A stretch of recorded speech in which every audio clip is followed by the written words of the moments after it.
As you guys can see, Mera given to the evil eye, if you will, to a couple toys off screen right now.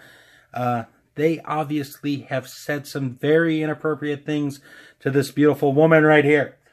All joking aside, today on Crisis in the Toyverse, I dive in, pun intended, into the DC Collectibles, DC Designer Series, DC Bombshells. Say it 3 times fast and give yourself a pat on the back. Mera action figure. I really enjoy this figure. I think it's sculpted very nicely. It looks very good too. And the articulation overall definitely works for this figure. There are a couple things I need to point out, but otherwise, if you get a chance, go ahead and pick it up. You'll definitely enjoy it. Let me go ahead and remove Mera here from this box. We'll set the Trident aside, and we'll take a closer look at her. Let's go ahead and start with the head sculpt.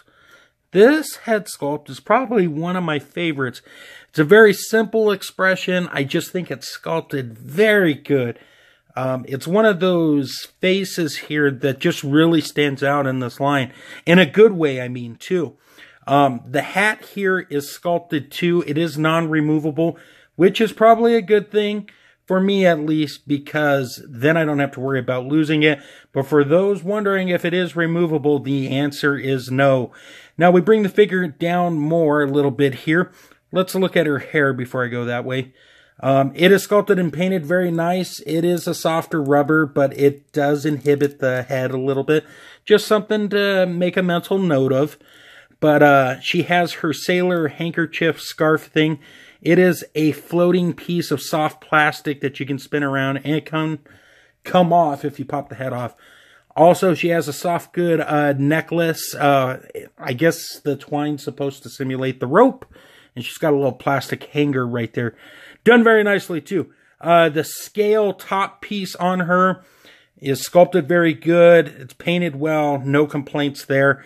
Bracelets look fine. We get to the lower body here, and her pants, very invoking of the sailor attitude, if you will. You got the trim on the side here, and it gives you that bell-bottom thing that sailors normally typically have in their sailor outfits. And then we got her feet at the bottom here. And you can see they even took the time to paint the toenails. How cool is that? And if that wasn't cool enough, they also painted the fingernails. So all in all, she is sculpted and painted pretty dang good for a $24 figure, if I say so myself. I think she's a little cheaper now. But when she first came out, she was about $24, $25. With that being said, let's talk about articulation. In terms of the head, can't really look up because of the hair, which I've already talked about. Can look down side to side. You can do that exorcist thing, but the floating piece right here does shift around with it. In terms of the arms, they go up, they go down, they sailor spin all the way around, bicep cut, double jointed knees, excuse me, elbows. Let's be proper here. And she does have a swivel and hinge at the hand. In terms of the upper body, she's got that diaphragm joint we've seen in this line. It goes back quite a bit, and it goes forward pretty good too. And you do get side-to-side action. And it looks like my set came crashing down. But that's okay. Let's finish the articulation part first. She does have the waist crunch that goes down not so far, but she can limbo back with the best of them, folks.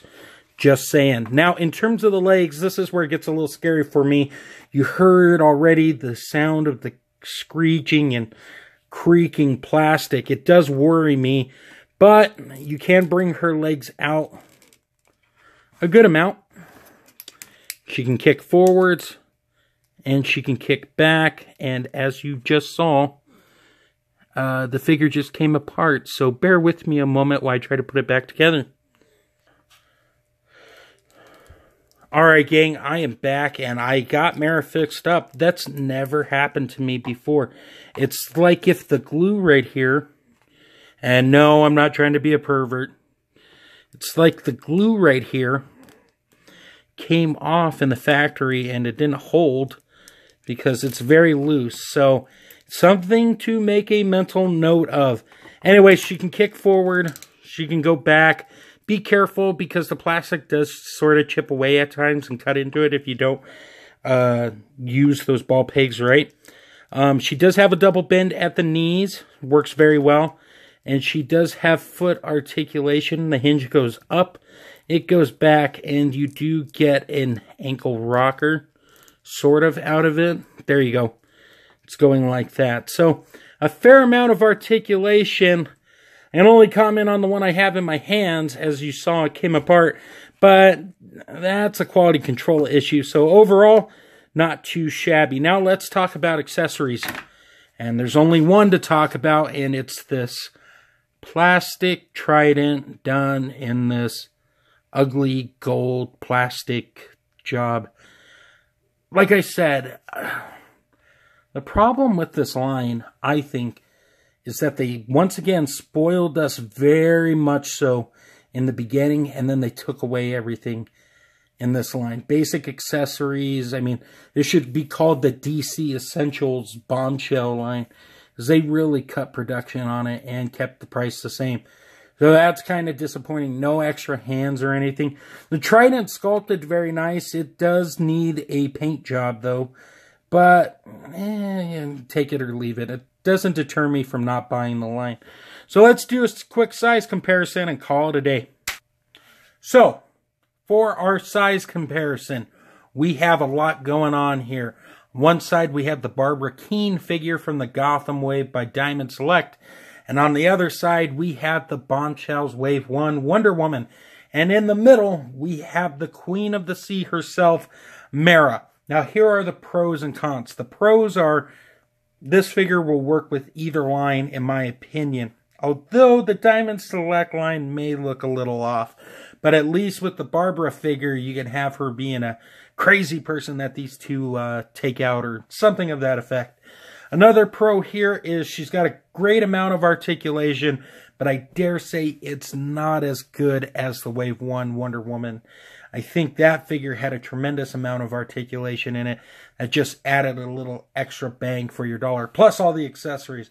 Now here is the biggest con here. The lack of accessories and some of the lack of details, I think, hinder this action figure. So it's all going to come down to this. If you're going to buy it, you're buying it because you believe in the line and you support it and you like pretty good female action figures. If none of those things matter to you or you have no interest in this character, then this is going to be an easy pass. Personally, I think it's a lot of fun for display and toy photography, but that's just me. May the power be in your hands with your wallet on determining if this is going to work for you or not. But guys, with that being said, I want to thank you for the support, the likes, the comments, the dislikes, the sharing, the not caring, whatever it is that tickles your pickle. I appreciate it. I have a whole bunch of links in my description below. Head over to Extreme Dash Sets to pick up a wonderful background. This figure is in stock at Big Bad Toy Store. For all podcasting needs in the Geekverse, head over to undercovercapes.com. And lastly, head over to Instagram at Toy Lover Crew to see what's going on over there. We do tons of fun things with toy photography. Come join in on the fun. We'd love to have you. Guys, stay tuned at the end for the slideshow. Thank you so much. And until next time, great googly moogly.